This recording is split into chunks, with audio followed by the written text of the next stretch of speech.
নিয়ামতগুলোর মধ্যে অন্যতম এক দামি নিয়ামত হলো সন্তান। সন্তান এটা পিতার কাছে আমানত। এখানে যারা আছে কেউ হয়তো এখন সন্তানের পিতা, অথবা কেউ আল্লাহ চাইলে আগামীতে সন্তানের পিতা হবে। সন্তান নামক এই নিয়ামত, আল্লাহ প্রদত্ত এই আমানত, এটার যথাযথ হেফাজত করা এটা আমাদের উপরে এক আবশ্যকীয় দায়িত্ব, কর্তব্য। কিন্তু আফসোসের বিষয় যে এই সন্তান নামক নেয়ামতকে দুনিয়ার অনেক মানুষ শুধু মনে করে যে এটা হলো জীবন পরিচালনার যেই চক্র আছে, যেমন দুনিয়ার সিস্টেম কি, যে বাবা বৃদ্ধ হবে তো ছেলে যুবক, সে উপার্জন করে বাবারে খাওয়াবে। আবার ওই ছেলে এক সময় বৃদ্ধ হবে, তার ছেলে তাকে উপার্জন করে খাওয়াবে। এজন্য দুনিয়াতে কিছু মানুষ আছে যারা তাদের সন্তানদেরকে শুধুমাত্র টাকার মেশিন মনে করে। ওই সন্তান পরবর্তীতে তার সন্তানদেরকে টাকা উপার্জনের মেশিন মনে করবে, যে আমি এখন সক্ষম, আমি তাকে উপার্জন করে খাওয়াচ্ছি, তার চাহিদা পূরণ করতেছি, আর সে যখন বৃদ্ধ হবে তার সন্তান তাকে উপার্জন করে খাওয়াবে। কিন্তু বাস্তবতা তো এমনটা নয়। বরং এই সন্তান আল্লাহ তাআলার পক্ষ থেকে আমাদের জন্য এমন এক সম্পদ, বলে যেই সম্পদ দ্বারা একজন অভিভাবক শুধু দুনিয়াতে নয় বরং অনন্তকালেও উপকৃত হতে পারে। ঠিক কিনা বলেন? এই যে হাফেজে কোরআন যারা হয়েছে, আশা করা যায় এনাদের অভিভাবকেরা কিয়ামতের দিন যদি কোথাও থেকে যায়, এদের দ্বারা উপকৃত হবে। এজন্য সন্তান এক নিয়ামত। এই সন্তান প্রতিপালন, সন্তানের তারবিয়ত, সন্তানের প্রতিপালন পদ্ধতি ইসলাম আমাদেরকে শিক্ষা দিয়েছে। আধুনিক পরিভাষায় এটাকে প্যারেন্টিং বলে। সন্তান লালন পালনের কলা কৌশল, রীতি নীতি। আমাদের দেশে অনেক সংস্থা এরকম আছে, অনলাইনেও এই ধরনের কোর্স করানো হয়, যে সন্তান কিভাবে প্রতিপালন করবেন। 40 দিনের কোর্স, 40,000 টাকা। সন্তান লালন পালনের কোর্স করতে হয় 40-50 হাজার টাকা দিয়ে। অথচ কোনো অভিভাবক যদি ইসলামী রীতি নীতি ফলো করে, অনুসরণ করে সন্তানের তারবিয়ত দেয়, সন্তান প্রতিপালন করে, আশা করা যায় ওই সন্তান একজন নেককার মানুষে পরিণত হবে। এজন্য আমরা আজকে মোটামুটি সন্তানের তারবিয়ত, ইসলামী নির্দেশনা, এই ব্যাপারে ইনশাআল্লাহ কিছু কথা জানবো। আল্লাহ আমাকে বলার তৌফিক দান করেন। যদি সন্তান যথাযথভাবে ইসলামী রীতি নীতিতে প্রতিপালন না করা হয়, ফলাফল কি হতে পারে? একটা সময় আমরা মনে করতাম যে সাধারণ জেনারেল শিক্ষিত ঘরে মনে হয় সন্তান বিপথে চলে যায়। যেমন বাংলাদেশে যেই ঘটনাগুলো সবচাইতে আলোড়ন সৃষ্টি করেছে, এর মধ্যে একটি ঘটনা ঐশী, মাদকাসক্ত। এই মেয়েটা তার মা বাবাকে নৃশংসভাবে হত্যা করেছে। এটা গোটা দেশের সব মানুষ কম বেশি জানে। ঐশী জাগতিক শিক্ষায় শিক্ষিত একটা মেয়ে, কিন্তু বর্তমান সময়ে আগের এটাকে আমরা চাই। তাহলে একজন আলেমের ঘরে সন্তান সঠিক পদ্ধতিতে প্রতিপালিত না হওয়ার কারণে ওই আলেম ওই সন্তানের হাতে নিহত হয়েছে। আপনি আমি বলতে পারি এটা তো একটা ঘটনা, যে কোনো কিছুর শুরু তো হবে, এরপরেই না এটা ব্যাপকভাবে ব্যাপক আকার ধারণ করবে। আজকে ভোলাতে ঘটছে, কয়েকদিন পরে যে শরীয়তপুরে ঘটবে না এর কোনো নিশ্চয়তা নাই। এজন্য সন্তান যেহেতু দামি এক নেয়ামত, এই সন্তান প্রতিপালনে আমাদের সর্বোচ্চ প্রচেষ্টা করা দরকার। আর এই সন্তানের এই তারবিয়ত, এটা ইসলামে আল্লাহ তাআলার পক্ষ থেকে আল্লাহর আদেশ। এজন্য আল্লাহ তাআলা কোরআনুল কারীমের মধ্যে বলেন, ইয়া আইয়ুহাল্লাযীনা আমানু কু আনফুসাকুম ওয়া আহলিকুম নারা। আল্লাহ রাব্বুল আলামিন বলেন, হে ঈমানদারেরা, তুমি নিজে জাহান্নামের আগুন থেকে বাঁচো, অধীনস্থদেরকে জাহান্নামের আগুন থেকে বাঁচাও। নিজে জাহান্নামের আগুন থেকে বাঁচো, অধীনস্থদেরকেও জাহান্নামের আগুন থেকে বাঁচাও। আল্লাহ তাআলা এই জায়গায় আমাকে আপনাকে শুধু নিজেকে জাহান্নাম থেকে বাঁচানোর আদেশ দিয়েছেন এমনটা নয়, বরং সাথে সাথে আমার অধীনস্থ যারা আছে তাদেরকেও জাহান্নাম থেকে বাঁচানোর সর্বোচ্চ প্রচেষ্টা করার নির্দেশ দিয়েছেন কে? এই আয়াতের ভিতরে যতগুলো শিক্ষা আছে এর মধ্যে অন্যতম একটি শিক্ষা হলো সন্তানের তারবিয়াত। সাথে সাথে মুহাম্মদুর রাসূলুল্লাহ সাল্লাল্লাহু আলাইহি ওয়াসাল্লাম বলেন, কুল্লুকুম রাঈনা ওয়া কুল্লুকুম মাসউলুনা আন রাইয়াতিহি। নবীজি সাল্লাল্লাহু আলাইহি ওয়াসাল্লাম বলেন, তোমরা প্রত্যেকেই দায়িত্বশীল, প্রত্যেককেই তার দায়িত্বের ব্যাপারে জিজ্ঞাসা করা হবে। যিনি রাষ্ট্র পরিচালক, রাষ্ট্রপ্রধান, তাকে তার এই দায়িত্বের ব্যাপারে জিজ্ঞাসা করা হবে। যিনি বাবা, তাকে তার সন্তানের ব্যাপারে জিজ্ঞাসা করা হবে। স্বামীকে তার স্ত্রীর ব্যাপারে জিজ্ঞাসা করা হবে। স্ত্রীকেও তার স্বামীর মালের হেফাজত কি করেছে ব্যাপারে জিজ্ঞাসা করা হবে। তার মানে কোরআনে আল্লাহ তাআলা সন্তানের তারবিয়াতের নির্দেশ দিলেন, সাথে সাথে রাসূল আকরাম সাল্লাল্লাহু আলাইহি ওয়াসাল্লাম জানায় দিলেন এই সন্তানের ব্যাপারে কিয়ামতের দিন আল্লাহ তাআলার সামনে আমাকে আপনাকে জিজ্ঞাসিত হতে হবে। দুনিয়ার নিজামটা কি? দুনিয়ার নিয়মটাও এরকম। যদি দুনিয়াতে কারো সন্তান ভালো মানুষ হয়, বাবা অশিক্ষিত হোক, নিজের নাম লিখতে পারে না, কিন্তু ছেলে বিসিএস ক্যাডার, উপসচিব, সচিব হয়ে গেছে, দুনিয়ার লাইনের কথা বলতেছি আর কি। বলেন তো এই সচিব যেই বাসায় থাকে, সচিব যেই গাড়িতে চড়ে, সচিব যেই সুযোগ সুবিধা গ্রহণ করতে পায়, বলেন তো সচিবের ওই মূর্খ বাবা সেও কি ওই সুযোগ সুবিধাগুলো ভোগ করতে পারবে কি পারবে না? পারবে। কেন বলে পারবে? তার সন্তান যে সচিব, এই জন্য। আবার দুনিয়াতে কারো সন্তান যদি খারাপ হয়, ওই খারাপ সন্তানের কারণে অনেক সময় সম্মানিত পিতাকেও অসম্মানিত হওয়া লাগে, লজ্জিত হওয়া লাগে, অপমানিত হওয়া লাগে। এই জন্য সন্তান হলো এমন এক নিয়ামত, এই নিয়ামতের যদি যথাযথ ব্যবহার করা যায়, এই সন্তান মানুষের দুনিয়া আখিরাতে সম্মানের কারণ হয়ে যায়। এখন এই যে সন্তানের তারবিয়াত, এটা শুরু হবে কখন থেকে? সাধারণ যেই ধারণা, জেনারেল ধারণা হলো সন্তানের তারবিয়াত শুরু হবে সন্তান 2-3 বছর থেকে, বড় হওয়ার পর থেকে, মোটামুটি কথা বুঝতে শিখে এই সময় থেকে। কিন্তু ইসলাম বলে সন্তানের তারবিয়াত সন্তান দুনিয়ায় আসার আগে শুরু হবে। সন্তানের তারবিয়াত শুরু হবে কখন? বলেন না কখন? সে দুনিয়ায় আসার আগে। এটা শুরু হবে কখন থেকে? বলে একজন মানুষ যখন বিবাহ করার ইচ্ছা করবে, সে বিবাহ করবে।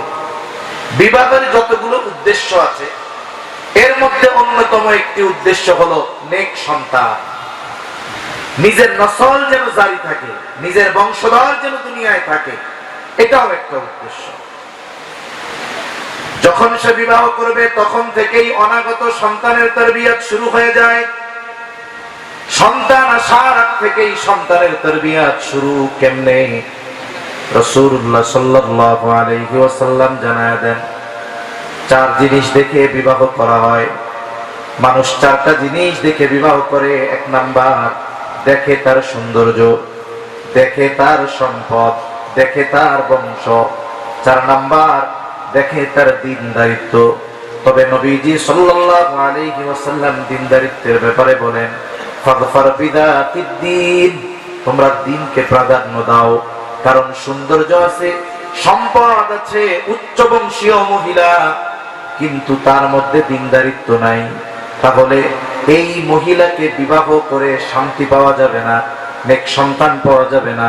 কিন্তু যদি সে দিনদার হয়, যদি তার সৌন্দর্য নাও থাকে, টাকা পয়সা যদি কম হয়, উচ্চ বংশীয় যদি নাও হয়, আশা করা যায় দিনদারিত্বের কারণে আল্লাহ তাআলা তার গর্ভে চক্ষু শীতল করনেওয়ালা সন্তান দান করবে। এজন্য একজন নেককার মা, এটা অনাগত সন্তানের অন্যতম একটা হক। সন্তানের তরবিয়ত শুরু হয় এই বিবাহ থেকে। এজন্য প্রসিদ্ধ একটা ঘটনা আছে। হযরত ওমর রাদিয়াল্লাহু তাআলা আনহুর কাছে এক লোক সন্তানের নামে অভিযোগ নিয়ে গেছে। যায় বলে, খলিফাতুল মুসলিমিন, আমার সন্তান আমার হক আদায় করে না, আমার সাথে সদাচরণ করে না, আমার হক আদায় করে না। খলিফাতুল মুসলিমিন বললেন, ঠিক আছে, আগামী দিন তুমি তোমার সন্তান সহ আমার কাছে আসবা। এইবার লোকটা তার সন্তান নিয়ে পরের দিন খলিফাতুল মুসলিমিন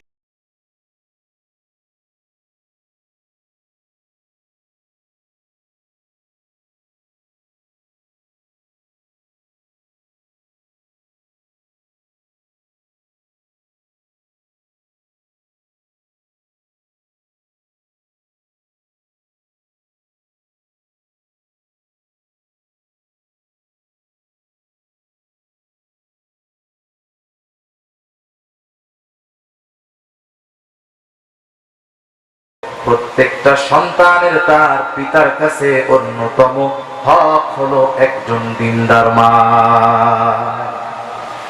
দেখুন, সন্তানের কাছে মা বাবা হক পায় কখন? বলে সন্তান বালেক হয় যখন। কেউ যদি তার 3 বছরের ছেলেরে বলে যে আমি না তোর বাপ, শোন, কালকে থেকে তোরে আমি আর কামাই করে খাওয়াইতে পারব না, তুই কালকে থেকে অটো চালাই আমারে কামাই করে খাওয়াবি। বলেন তো, কোন বাবা যদি 3 বছরের ছেলেকে এই আদেশ করে অধিকার আদায়ের লক্ষ্যে, হক আদায়ের লক্ষ্যে, এটা তার কাছে হক চাওয়া হবে না, বরং তার উপরে জুলুম করা হবে। ঠিক কিনা বলে? পিতামাতা সন্তানের কাছে হক পায় কখন? বলে সন্তান বালেগ হয় যখন। অথচ সন্তান পিতার কাছে হক পায় কখন? বলে ওর অস্তিত্বই যখন হয় নাই, তখন ও তার বাবার কাছে হক প্রাপ্ত হয়ে যায়। অনাগত সন্তান বাবার কাছে হক পায়। এজন্য সন্তান তারবিয়াতে প্রথম করণীয় কাজ একজন দিনদার মেয়েকে বিবাহ করা।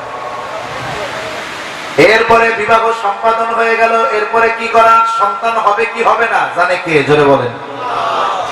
কিন্তু নেক সন্তানের জন্য আল্লাহ তাআলার কাছে দোয়া করতে হবে।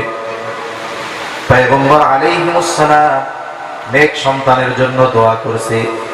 ইব্রাহিম আলাইহিস সালাম নেক সন্তানের জন্য দোয়া করেছে।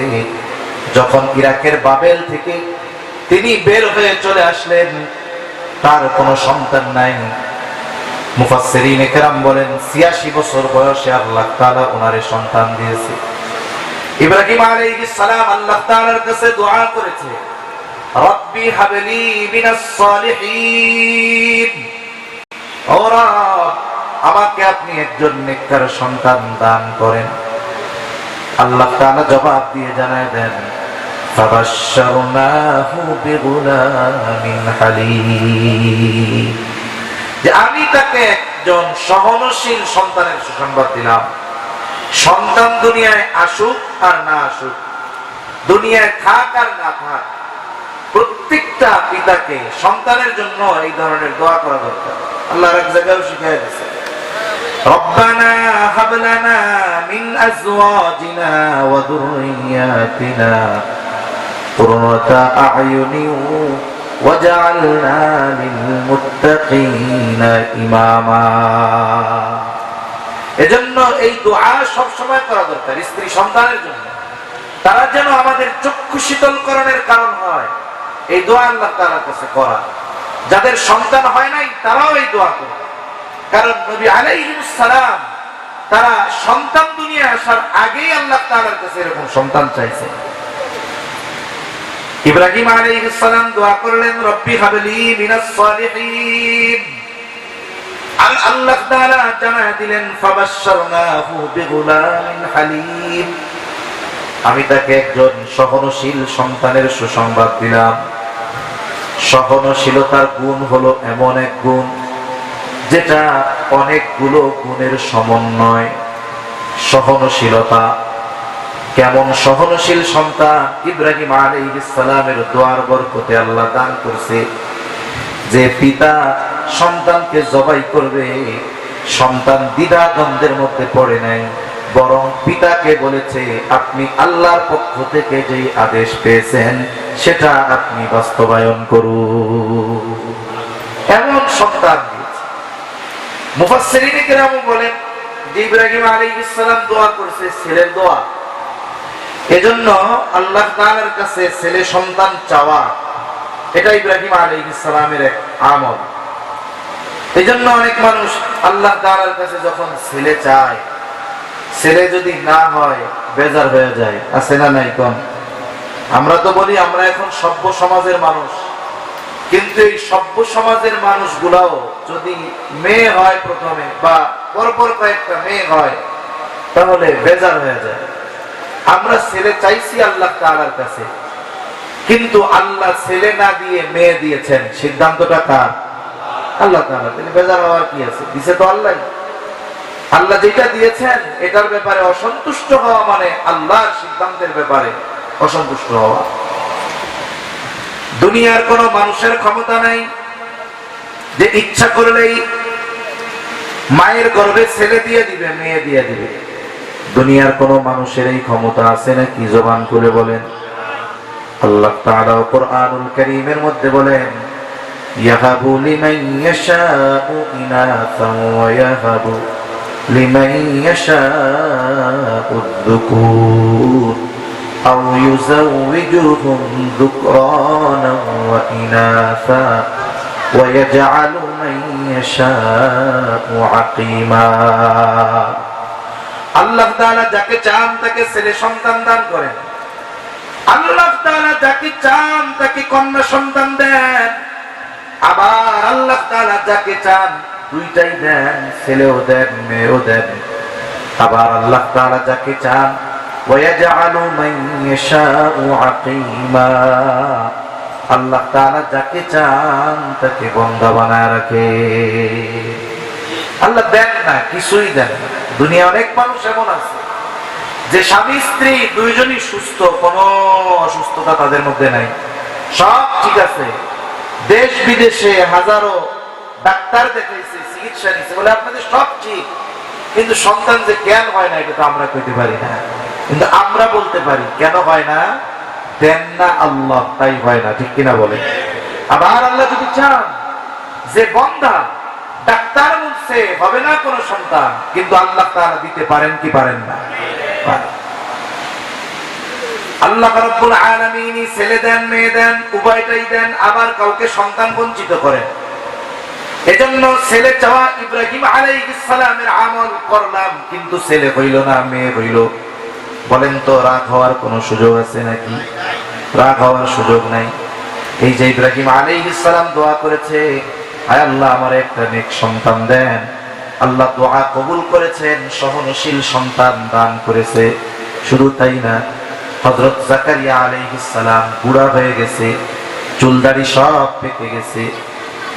মারইয়াম আলাইহিস সালামের কক্ষে প্রবেশ করছে, লম্বা ঘটনা আছে পিছনে। আল্লাহ তাআলা চাইলেন মারইয়াম আলাইহিস সালামের মাধ্যমে আল্লাহ তাআলার এক কুদরতের বহিঃপ্রকাশ ঘটাবে। পিতাবিহীন ঈসা আলাইহিস সালামকে মারইয়াম আলাইহিস সালামের গর্ভে আল্লাহ দিয়ে দিলেন। যখন কোন নারী গর্ভবতী হয় তার ভালো ভালো খাবারের দরকার। ডাক্তারের কাছে গিয়ে যখন বলা হয়, ডাক্তার বলে ভালো ভালো খাবার খাওয়াবেন, দুধ খাওয়াবেন, আপেল খাওয়াবেন, কমলা খাওয়াবেন, তাহলে মা খাবে, এর পুষ্টির প্রভাব গর্ভের বাচ্চার উপরেও পড়বে। এখন মারইয়াম আলাইহিস সালামের গর্ভে তো সন্তান, কিন্তু কেউ জানে না। ভালো খাবারের প্রয়োজন। জাকারিয়া আলাইহিস সালাম ঘরের মধ্যে ঢুকছে। কুল্লামা দাখালা আলাইহা জাকারিয়াল মিহরাবা ওয়াজাদা ইনদাহা রিজকা, যখনই তিনি ভিতরে ঢুকতেন দেখতেন মারইয়ামের কাছে বিভিন্ন রকমের ফলমূল। শুধু তাই না, গ্রীষ্মের ফল শীতে, শীতের ফল গ্রীষ্মে, বর্ষার ফল গরমে, শীতে, শীতের ফল গরমে। তার মানে যেই ফলের সিজন যেই সময় নয় সেই ফলগুলো তার কাছে। এবার জাকারিয়া আলাইহিস সালাম জিজ্ঞাসা করতেছে, আন্না লাকি হাযা, এগুলো তুমি কোথা থেকে পাইলা?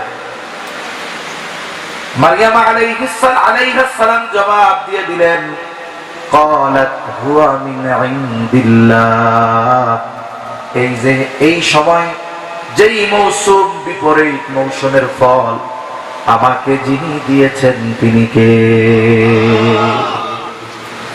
আল্লাহর পক্ষ থেকে আসছে। মুফাসসিরিনে কেরাম বলেন, এইটা যখন জাকারিয়া আলাইহিস সালাম দেখছে, উনি তো নবী, বুড়া হয়ে গেছে ঠিক, উনি এখন ওনার দিলের মধ্যে এই চাহাত চলে আসছে, আল্লাহ তাআলা যেহেতু তাকে মৌসুমবিহীন ফল খাওয়াইতেছে, তাইলে আমি বুড়া হইলে কি হইছে, আমারও আল্লাহ সন্তান দিতে পারবে। সুবহানাল্লাহ বলে। এবার তিনি আল্লাহ তাআলার কাছে দোয়া করতেছেন, হুনালিকা দাআ জাকারিয়া রাব্বাহ ক্বালা রাব্বি হাবলি মিন লাদুনকা যুররিয়াতান তাইয়্যিবা। ওই জায়গায় তিনি আল্লাহর কাছে দোয়া করতেছেন, ও আমার রব, আপনি আমার একটা পবিত্র সন্তান দান করেন। এই যে সন্তানের জন্য দোয়া করেছে জাকারিয়া আলাইহিস সালাম, বার্ধক্যকালে সন্তান দুনিয়ায় আসার আগে উনি বুড়া হয়ে গেছেন ঠিক, কিন্তু আল্লাহ তাআলা দোয়া কবুল করে ওনাকে যেই সন্তান দান করেছেন তার নাম হলো ইয়াহইয়া আলাইহিস সালাম। তাহলে সন্তান তরবিয়তের দ্বিতীয় ধাপ, মাতৃগর্ভে সন্তান আসুক আর না আসুক, এর আগ থেকেই নেক সন্তান চাইবো কার কাছে? জোরে বলেন, আল্লাহ তাআলার কাছে। এরপরে সন্তান দুনিয়ায় ভূমিষ্ঠ হলো, সন্তানের কিছু হুকুক আছে, হুকুক, এই হুকুক গুলো আদায় করার পর, হক সমূহ আদায় করার পরে এরপরে কিছু গুরুত্বপূর্ণ তারবিয়াত আছে সন্তানদের জন্য। এক নাম্বার যেটা, সেটা হলো সন্তান যখন ওই মাটিটা দিয়ে সুন্দর সুন্দর কাপ, গ্লাস, প্লেট, জগ অনেক কিছু বানায় বলে, ঠিক কিনা বলে? দুইটা জিনিস লাগে, একটা হলো মাটি লাগে ওই রকম, দুই নাম্বার যিনি বানাবেন তার অভিজ্ঞতা লাগে। দুইটা জিনিসের সমন্বয়ে সুন্দর কাপ, পিস, গ্লাস, প্লেট এগুলো পাওয়া যায়। এখন কুমার যত অভিজ্ঞ হোক না কেন, মাটিটা যদি একটু শক্ত হয়ে যায়, বলেন তো, তার অভিজ্ঞতা দিয়ে মিথ্যা কথা বলে বাচ্চার বিশ্বাসকে আমরা ধ্বংস করে ফেলি। ঘরের মানুষ অনেক সময় বাচ্চাদের সাথে মিথ্যা কথা বলে, মনে করেন ছোট বাচ্চা গ্লাস ভেঙে ফেলছে, কাপ ভেঙে ফেলছে, প্লেট ভেঙে ফেলছে, 3-4 বছর বয়স, 5 বছর বয়স, ভেঙে ফেলছে। এটা দেখে মার অনেক মেজাজ গরম হয়ে গেছে। মা চিন্তা করছে, কাজটা করলো কি, ধমক একটা দিয়া দৌড় দিয়ে পিটাইতে আসছে। বাচ্চা ঘর থেকে বের হয়ে দূরে চলে গেছে, হাতের নাগারে আর নাই, কিন্তু মার তো মন চাইতেছে একটু পিটানি দেওয়ার লেগে। এবার কি বলে, ওই এদিকে আয়, এখন যদি আসোস কিছু কমবো না, একটু পরে তো এমনি আসবি, তখন আসলে কিন্তু একবারে পিটায় লাল বানায় দিবি, এখন আসলে কিছু বলবো না। এই ছোট বাচ্চা চিন্তা করছে, ভুল তো একটা করে ফেলছি, মা বলছে মারবে না, এক কাজ করি, যাই এখন। এবার বাচ্চা যখন সুন্দর মতো মার কাছে আসে, মা হাতে পাইয়া এবার ধুমছে, দেয় কি দেয় না। একদিন, 2 দিন, 3 দিন, চতুর্থ দিন হয়তো বাচ্চা তার মাকে বলবে, মা তুমি মিথ্যা কথা বলো, যাবো না, তুমি গেলে আমাকে মারবা। এর দ্বারা কি হলো, আমি তাকে মিথ্যায় অভ্যস্ত করলাম, আমার প্রতি তার বিশ্বাসকে আমি নষ্ট করে দিলাম। অথচ রাসূল আকরাম সাল্লাল্লাহু আলাইহি ওয়াসাল্লাম জানায় দেন, শিশু বাচ্চাদের সাথেও মিথ্যা বলার সুযোগ নাই। নবীজি সাল্লাল্লাহু আলাইহি ওয়াসাল্লামের কাছে একজন মহিলা আসছে, মহিলার সাথে ছোট একটা বাচ্চা, বাচ্চাদের সাথে দূরে খেলা শুরু করে দিয়েছে। মহিলা এবার তার বাচ্চাকে বারবার ডাকে, ইশারা দিয়ে এদিকে আসো, আসে না। এবার হাতের মুঠ পাকায় একটা ইশারা করতেছে, এদিকে আসো, মজা দিব। ছোট বাচ্চা এবার মায়ের কাছে আসলো, মা হাতের মুঠ খুলে বাচ্চার হাতে একটা খেজুরের টুকরা দিয়ে দিলেন। রহমতের নবী এই দৃশ্যটা দেখতেছিলেন। নবীজি সাল্লাল্লাহু আলাইহি ওয়াসাল্লাম ওই মহিলাকে উদ্দেশ্য করে বললেন, মহিলা, তুমি যদি ওই বাচ্চার হাতে কোনো কিছু না দিতা, অবশ্যই তুমি মিথ্যাবাদী বলে গণ্য হয়ে যেতা। এই যে ছোট বাচ্চাদের আমরা সত্যবাদী রূপে গড়ে তুলতে চাই, কিন্তু আমি নিজে সত্য কথা বলি না, তাহলে কি হবে? এই বাচ্চা মিথ্যা কথাই শিখবে, এটা স্বাভাবিক বিষয়। এজন্য সত্যের চর্চা করব। ছোট বাচ্চা ও বালেগ হওয়ার আগ পর্যন্ত আল্লাহ ওর আমলনামায় কোনো গুনাহ লিখবে না। এখনো একটা অন্যায় করে ফেলছে, আপনার কাছে গোপন করতেছে অন্যায়টা, আপনি তারে বললেন যে বলো, সত্য করে বলো, তোমারে কিছু বলবো না। আপনি যদি সত্যই আপনার এই কথার উপরে অটল থাকেন, ও যত বড় অপরাধ করুক, ও আইসা বলবে যে আব্বু এটা করছি, আম্মু এটা করে ফেলছি, তখন আপনি তাকে নসিহত করবেন যে আব্বু এই কাজটা তো ভালো না, আম্মু এই কাজটা তো ভালো না, এটা করলে আল্লাহ গুনাহ দেয়, আমরা করবো না ইনশাআল্লাহ। এই বিষয়টা আপনার যত কাজে লাগবে, আপনি যদি তাকে মায়ের দিয়ে বলেন যে এটা আর করবি না, এইটা তার হৃদয়ে বেশিক্ষণ থাকবে না, বরং সে আপনার প্রতি আর অসন্তুষ্ট হবে। এজন্য বাচ্চাদেরকে সত্য বলায় অভ্যস্ত করব, নিজেরাও সত্যবাদী হব, বলেন ইনশাআল্লাহ। এরপরে আরেকটা বিষয়, সালামে অভ্যস্ত করা, সালাম দেওয়ায় অভ্যস্ত করা।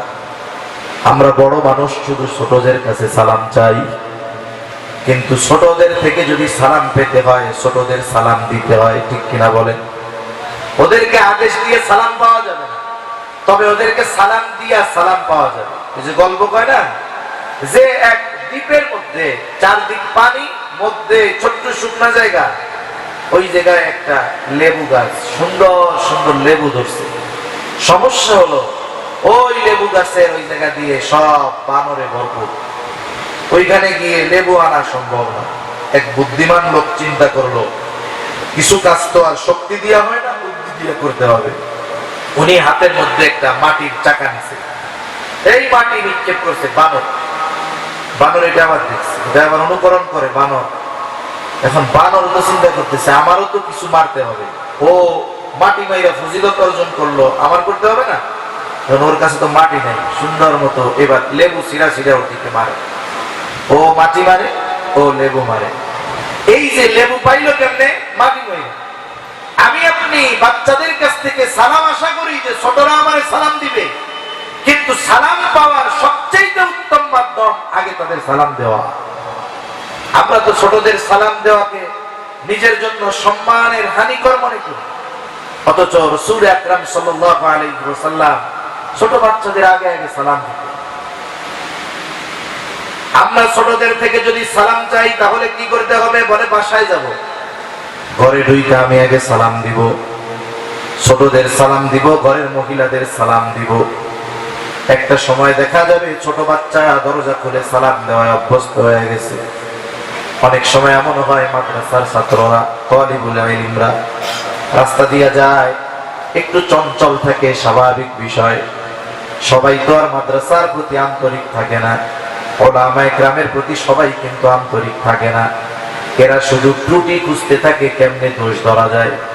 ছোট বাচ্চা বাসায় যাচ্ছে লাফায় লাফায়, মুরব্বীর সামনে দিয়ে যায়, কিন্তু ছোট বাচ্চা সালাম দেয় নাই।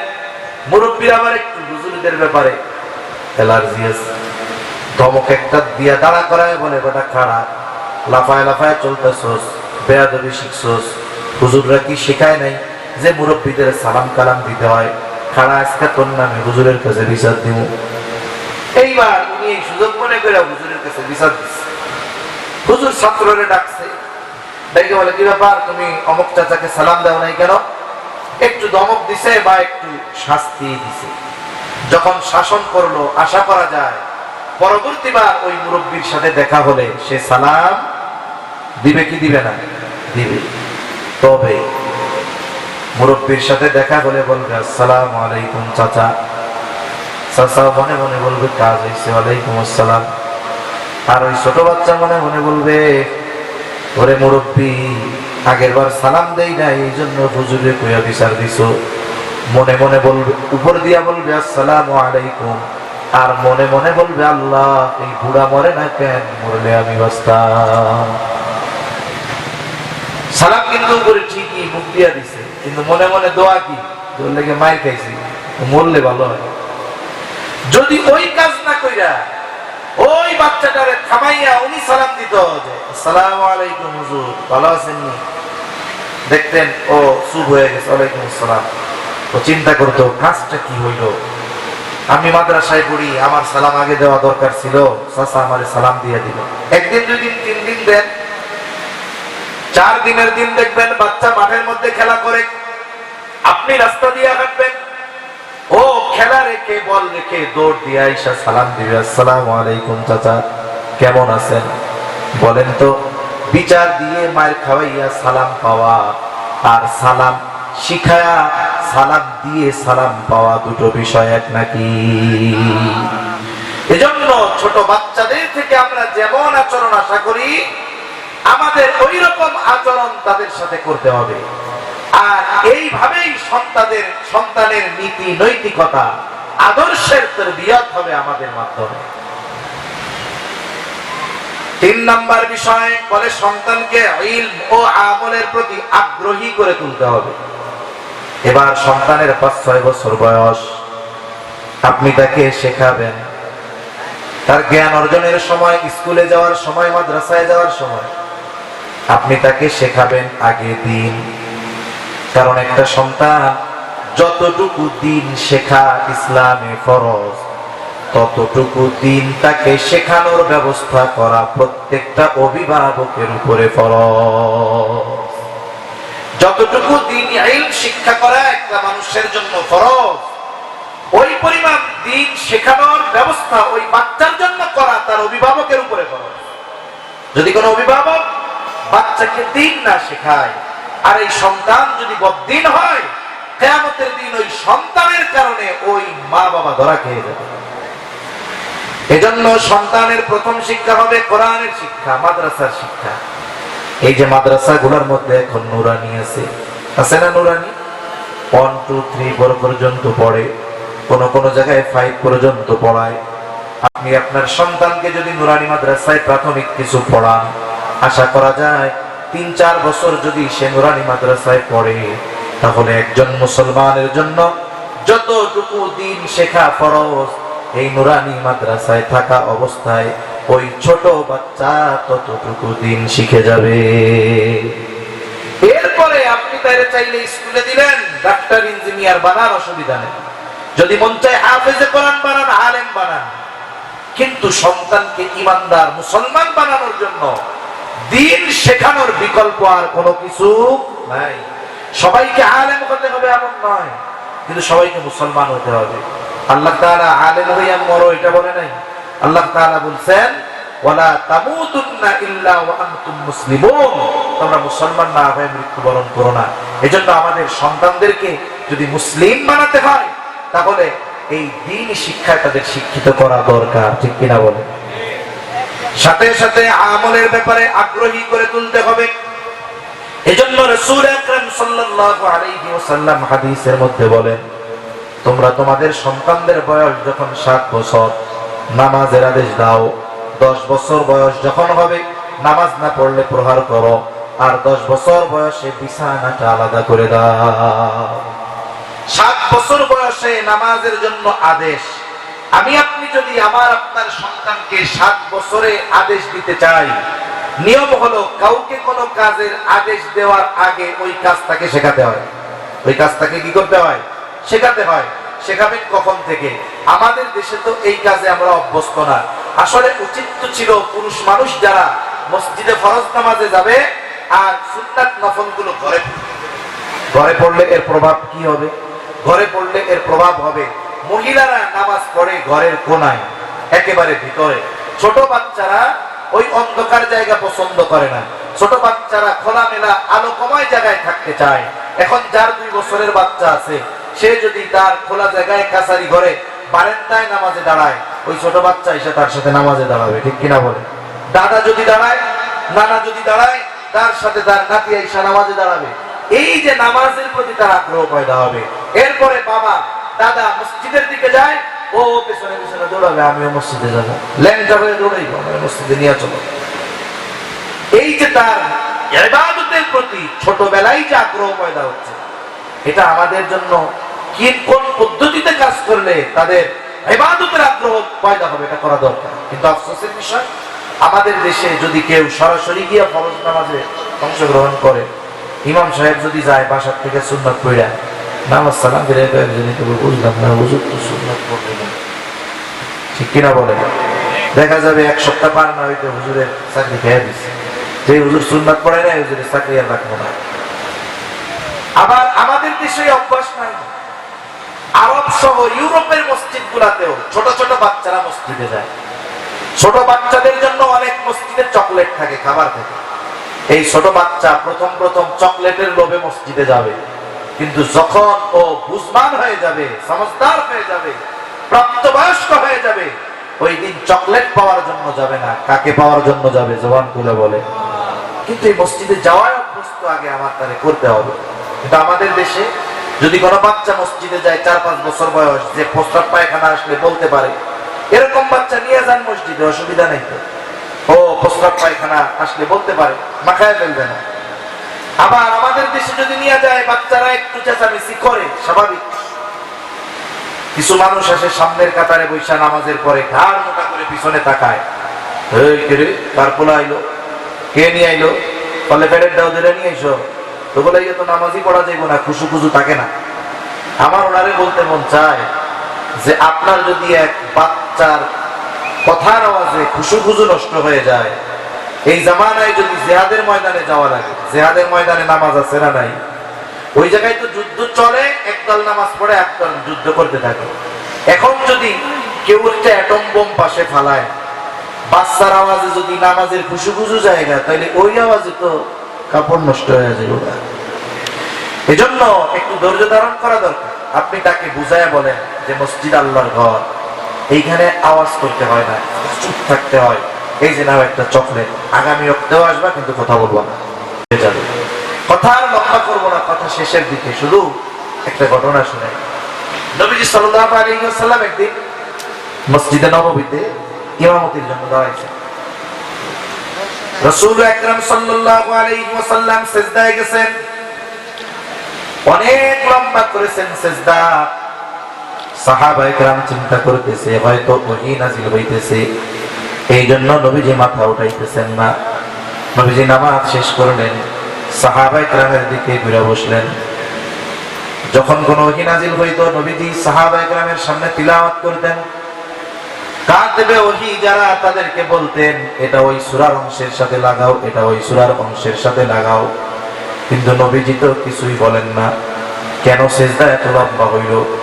উৎসুক একজন সাহাবী জিজ্ঞাসা করলো, ইয়া রাসূলুল্লাহ সাল্লাল্লাহু আলাইহি ওয়াসাল্লাম, আপনি অমুক রাকাতের ওই সিজদাটা লম্বা করেছেন, কোন ওহী নাযিল হয়েছে নাকি? নবীজি সাল্লাল্লাহু আলাইহি ওয়াসাল্লাম বলেন, না, কোন ওহী নাযিল হয় নাই। তাহলে সিজদা লম্বা করার কারণ কি ইয়া রাসূলুল্লাহ? নবীজি বললেন, আমি যখন সিজদায় গেলাম, আমার নাতি হুসাইন আমার ঘাড়ের উপরে উঠে খেলা শুরু করে দিল। কারণ হাদিসের মধ্যে আসছে নবীজি ঘোড়া সাজতেন, আর নবীজির নাতিরা নবীজির উপরে ওইটা ঘোড়া চালাইতো। সিজদায় গেছে না নবীজি, ছোট মানুষ তো চিন্তা করছেন, নানা মনে হয় ঘোড়া হয়েছে, লাফ দিয়া গাড়ির উপরে উঠেছে, বসছে, খেলা চলতেছে। নবীজি সাল্লাল্লাহু আলাইহি ওয়াসাল্লাম বলেন, আমি চাইলাম সে খেলা করে তৃপ্ত হোক, সে তৃপ্ত না হওয়ার আগ পর্যন্ত আমি মাথা উঠাইলাম না। নবীজি একটা শিশু বাচ্চার খেলাকে প্রাধান্য দিয়ে সিজদাকে লম্বা করে দিয়েছেন। আমরা যদি কোনো সময় সিজদায় যাই, মনে করেন সুবহান রাব্বিয়াল আলা পড়া হয়ে গেছে 10 বার 11 বার, কিরে এখনো গাড়ির থেকে এটা নামে না কেন? 15 বারের জায়গায় 17 বার লাগলে কোনই দিয়ে এক ধাক্কা দিয়ে বাড়ায় দিতাম 3 হাত দূরে, ঠিক না? অথচ নবীজি ইমামতি করতেছেন, সিজদাকে তিনি প্রলম্বিত করে দিয়েছেন, বাচ্চার খেলাকে প্রাধান্য দিয়েছেন। আর আমাদের দেশে ইমাম সাহেব যদি তার বাচ্চা ঘাড়ে উঠলে এটা করতো, তাহলে আগে চিন্তা করতাম, আরে ফেসবুকের মধ্যে দেখি অমুকে সিজদায় দুনিয়া থেকে বিদায় দিচ্ছে। তাহলে এই সৌভাগ্য মনে হয় আমাদের ইমামেরও নসিব হয়েছে। এবার মাথা উঠাইয়া দেখতো, হায় হায়, ইমাম সাহেবের ছেলে ঘোড়া বানায় খেলতেছে আর ইমাম সাহেব সিজদায় পড়ে গেছে। এবার ডাক দেখতে সব দিয়ে ওট ওট, দেখ হুজুর কি করতেছে। আর সামনে থেকে হয়তো কমিটির প্রধান যিনি বলতেন, হুজুর আপনি যান গা, বাকি নামাজ আমরা বলে নিব, ঠিক কিনা? আমি বলতেছি কেন, যে আমাদের শিশুদেরকে মসজিদে আনায় অভ্যস্ত করা দরকার। আজকে আপনি আমি তাকে মসজিদ থেকে বের করে দিচ্ছি, ওর বয়স যখন 14-15 বছর হবে, 14 গোষ্ঠী পায়ে ধরেও মসজিদে আনা যাবে না। এজন্য ইবাদতে আগ্রহ এই ছোটবেলা থেকেই তাদের মধ্যে জাগ্রত করতে হয়।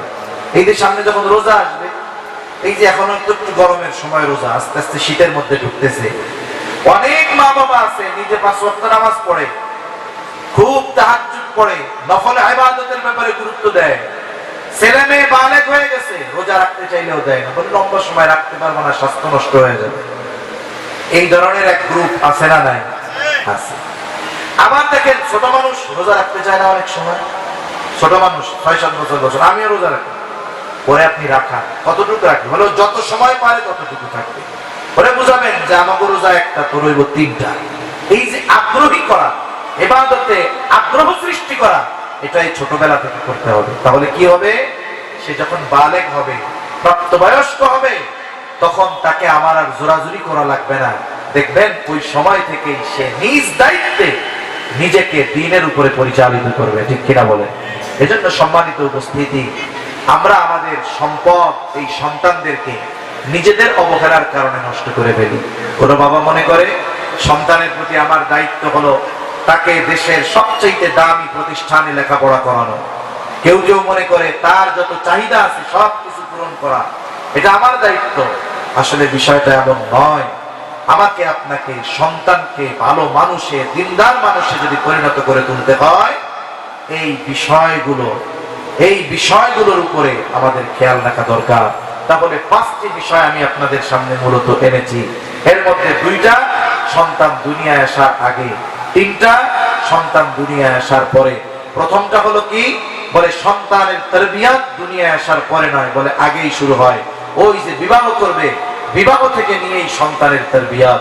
এইখানে তারবিয়াত কি, বলে সন্তানের জন্য একটা নেককার মায়ের ব্যবস্থা করা। এরপরে বিবাহ হলো, সন্তান দুনিয়ায় আসে নাই, আসার আগেই আল্লাহ তাআলার কাছে নেক সন্তান কামনা করা।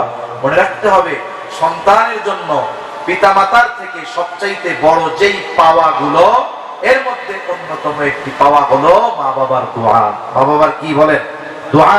এটা দুনিয়ায় আসার পরে করবেন তা না, আসার আগে থেকেই শুরু করতে হবে। এই শিক্ষা আমরা নবীদের থেকে পেয়েছি।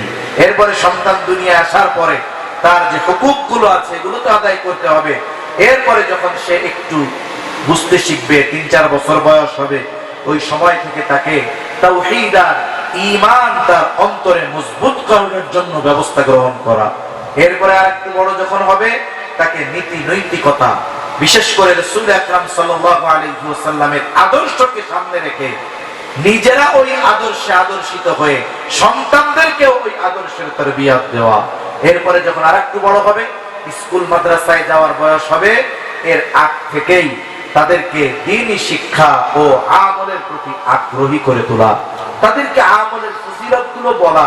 এতে কি হবে, সে আমল করতে ছোটবেলার থেকে যদি আগ্রহী হয়, তাহলে বড় বেলায় তার মধ্যে আর অনীহা আসবে না। সে একজন আনুগত সন্তান হবে, বাধ্য সন্তান হবে। ওই সন্তান আলেম হোক আর জাগতিক শিক্ষায় শিক্ষিত হোক, আশা করা যায় ওই সন্তানের মাধ্যমে ওই পিতা, ওই অভিভাবক দুনিয়া আখিরাতে সম্মানিত হবে। সেজন্য সম্মানিত উপস্থিতি, সময়ের সাথে সাথে আমাদের আগামী প্রজন্মকে ধ্বংসের এক প্রতিযোগিতা ইসলাম বিদ্বেষীরা শুরু করেছে। আপনারা জানেন যে প্রাইমারি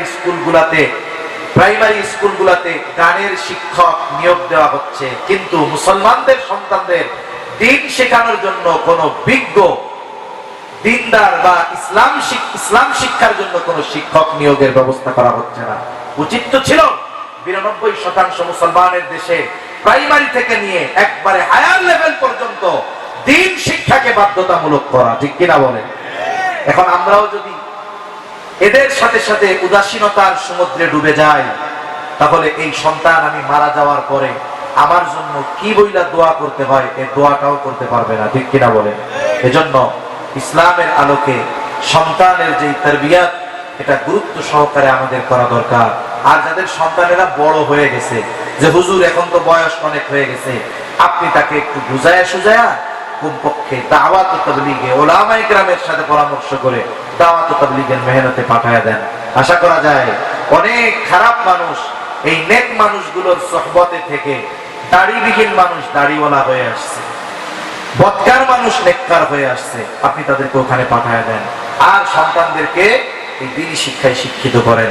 সন্তানদেরকে যদি সম্ভব হয় আলেম বানান, হাফেজ বানান, ইনশাআল্লাহ দুনিয়া আখিরাত উভয় জাহান উজ্জ্বল হয়ে যাবে।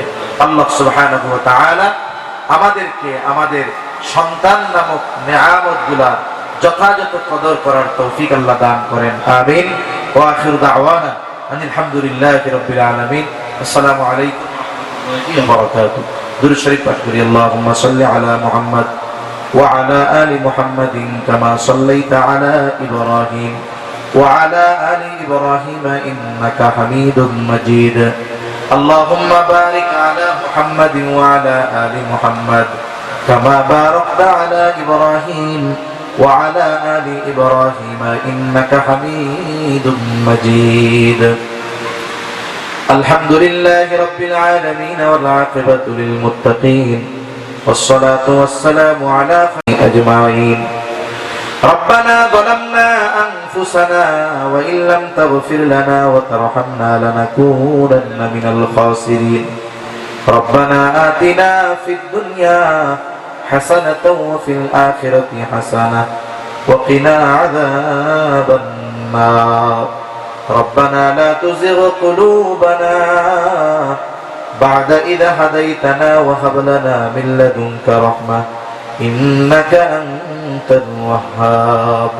وأفوض أمري إلى الله إن الله بصير بالعباد. حسبنا الله ونعم الوكيل نعم المولى ونعم النصير. اللهم حاسبنا حسابا يسيرا. اللهم حاسبنا حسابا يسيرا. اللهم إنك عفو كريم تحب العفو فاعف عنا. رب العالمين গভীর রাত পর্যন্ত দিন আলোচনা করার পরে গুনাহমাখা হাত তুলে ধরেছি। আয় আল্লাহ, যে যেখান থেকে হাত উঁচু করেছি আমাদের বিগত জীবনের সব ধরনের গুনাহগুলো